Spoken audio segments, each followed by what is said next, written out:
Nasdem memilih Pak Anies Baswedan sebagai capres yang akan diusung di Pilpres 2024. Bagaimana otoritas moral ada pada Pak Anies itu menjadi preferensi kami. Yang kedua adalah komitmen konstitusional Pak Anies sendiri, dan yang terakhir adalah apa yang disampaikan oleh Pak Surya Paloh adalah kapasitas, kapabilitas Pak Anies yang sejauh ini cukup mumpuni, ya. Itu menjadi dua alasan bagaimana keputusan Partai Nasdem untuk kemudian berlabuh kepada Pak Anies Baswedan. Dengan membela Anies dan mengangkatnya sebagai calon presiden dari Nasdem, kemenangan itu ada di Nasdem, bukan di Anies. Dan sebenarnya hampir semua partai senang dengan model pemimpin seperti Anies Baswedan. Partai lo ya, bukan rakyat. Pokoknya partai pasti senanglah dengan Anies yang seperti boneka, bisa di-style sesuai keinginan yang partai punya. Memang ada yang mengatakan Partai Nasdem ingin bermain aman, tetapi saya justru melihat bahwa Partai Nasdem bukan sedang bermain aman. Partai Nasdem sedang bermain licik. Dan ia juga ingin kue kekuasaan yang lebih besar daripada sekedar menjadi partai pendukung. Ia ingin Nasdem seperti PDIP di 5 tahun ke depan. Bagaimana caranya? Ya dengan menggandeng Anies Baswedan. Surya Paloh mulai gerilya politik sejak sekarang untuk menyatukan kekuatan partai sakit hati bersama mendukung Anies. PKS, Demokrat, dan PAN adalah koalisi yang tepat.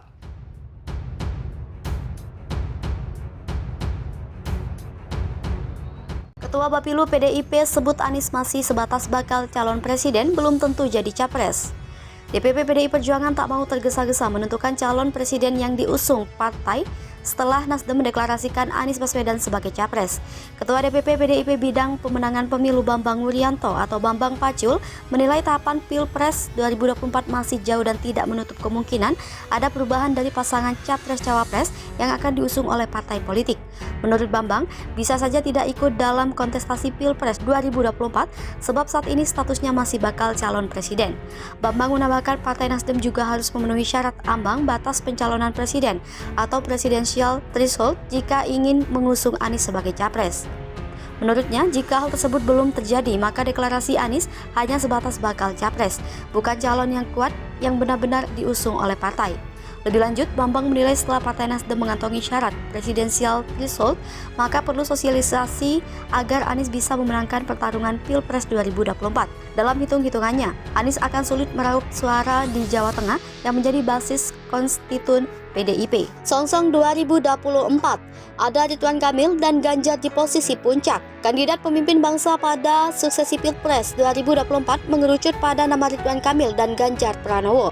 Berdasar hasil survei Poltreking yang digelar 1-7 Agustus 2022, elektabilitas Ridwan Kamil teratas untuk posisi cawapres, sementara Ganjar Pranowo capres terkuat. Direktur Eksekutif Poltreking Indonesia, Hanta Yuda AR, menjelaskan survei Poltreking dilakukan secara nasional pada 1-7 Agustus 2022 menggunakan metode stratified multistage random sampling.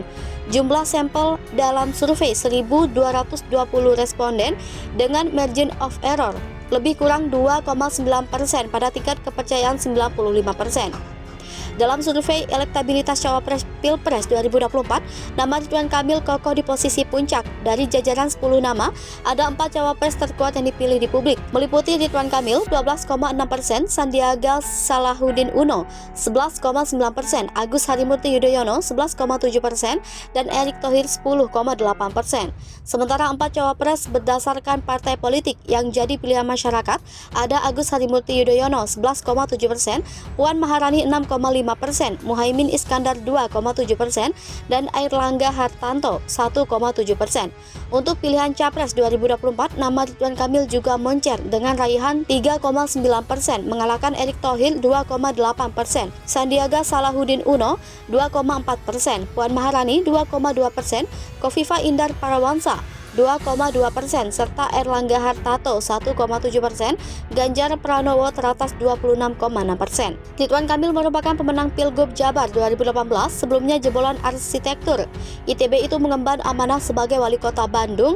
Sederet prestasi diraih Ridwan Kamil selama memimpin. Di antaranya mampu melewati krisis puncak pandemi COVID-19 dengan baik, sukses meluncurkan aplikasi gejala dini infeksi virus corona. Catat pula selama dipimpin Ridwan Kamil, Pemprov Jabar berhasil meraih 345 penghargaan, baik nasional maupun internasional. Adu strategi dua kingmaker di balik seteru Dewan Kolonel versus Dewan Kopral. Ketua Umum PDIP Megawati Soekarnoputri dan Presiden Republik Indonesia Joko Widodo terkesan saling menunggu dalam menentukan sikap terkait siapa calon presiden pilihan mereka pada pemilihan presiden dan wakil presiden pada 2024. Di sisi lain, Megawati baru-baru ini juga meminta kadernya untuk bersabar terkait siapa yang akan direstuinya sebagai calon presiden dari PDIP.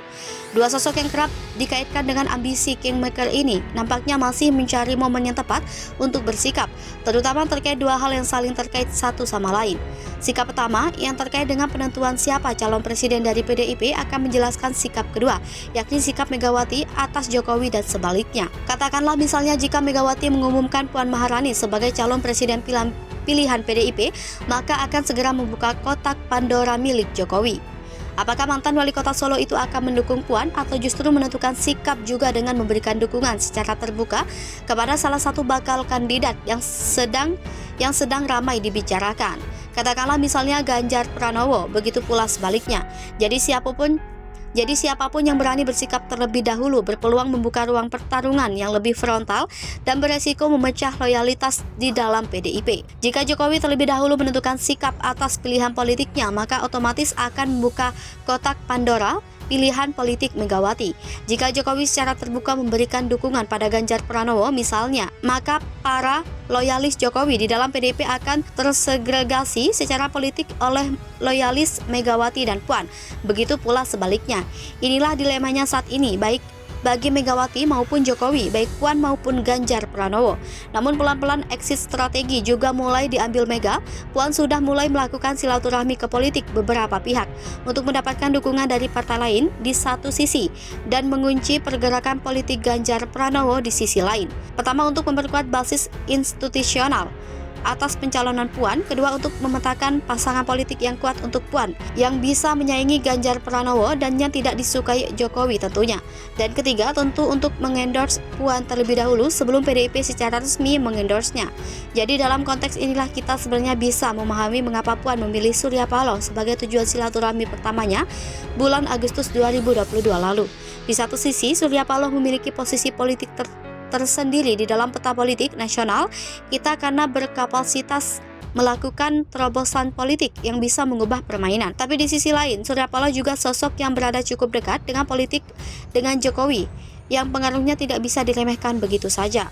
Konon kabarnya tangan ajaibnya mampu menahan Menteri Pertanian agar tidak masuk ke dalam daftar nama yang di reshuffle oleh Presiden Jokowi. Dengan kata lain, pilihan Megawati untuk mendorong Puan bersilaturahmi dengan Surya Paloh yang notabene adalah endorsers Anies Baswedan merupakan langkah politik strategis yang secara tidak langsung menunjukkan bahwa Megawati memang berbeda pilihan politik terkait calon presiden. Jika rumor tentang pemasangan Puan Anies benar adanya dan benar-benar diumumkan oleh Nasdem bulan November 2022 nanti, maka langkah pertama Megawati nampaknya sudah berhasil, yakni menggunakan pihak ketiga untuk mengendorse Puan Maharani, dan akan menjadi batu sandungan bagi Jokowi karena endorsement tersebut datang dari salah satu figur politik penting yang berada di belakang Jokowi selama ini. Dengan begitu, untuk sementara waktu Megawati bisa terhindar dari konflik terbuka dengan Jokowi. Tapi di sisi lain, kepentingan politiknya tetap bisa maju satu langkah dibanding Jokowi, alias seperti yang setelah saya sampaikan pada opini sebelumnya, Puan berhasil merangsek atau langkah dibanding Ganjar Pranowo.